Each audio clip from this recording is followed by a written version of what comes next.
This woman unalived her boyfriend in front of their 3-year-old son. At the time of this case, Abigail White was 24 years old. She had a really difficult time growing up. She was taken out of her family home and she was actually put into foster care. She had a lot of anger issues, abandonment issues from things that she saw in her childhood, and when she was 13 she started drinking and taking substances. At 18 years old, Abby was old enough to leave the social services system and she was given her own housing, and this was where she entered a relationship with 16-year-old Bradley Lewis. Bradley was friendly, helpful to everybody, kind, and he was completely obsessed with Abby. They had 3 children together in quick succession. Abby is 23 years old at this point, and she starts an OF account to add to Bradley's wage so that they could afford to live. Abby and Brad argued a lot. They were extremely toxic together. They just did not work. The two of them would cheat on each other all of the time, and it was just a really, really bad relationship. Abby would also be really violent to Brad all of the time, and this would happen in front of their children.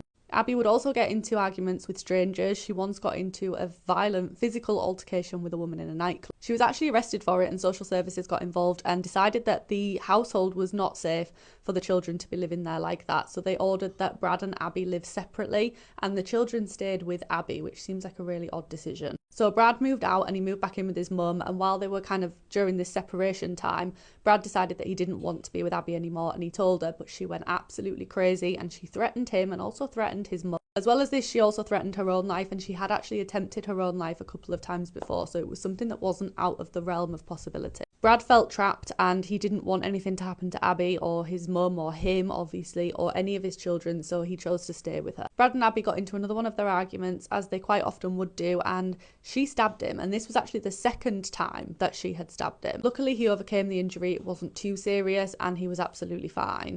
But Abby would openly tell friends that I am more than capable of killing him. She would also say things like he only told her the truth when she was threatening his life and that she was going to get a weapon. After the second stabbing incident had blown over, Brad tells Abby that he wants to meet up with her in a park.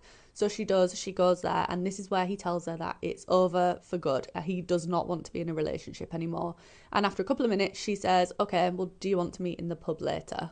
Brad says yes, and a couple of hours later, Abby arrives at the pub with their 3 children, but Brad is late. Abby's absolutely fuming that he's arriving late, and she's texting him all the time, she's ringing him, she's knocking back drinks, and she's also taking substances while she is with her 3 children. Brad finally arrives and Abby is absolutely fuming.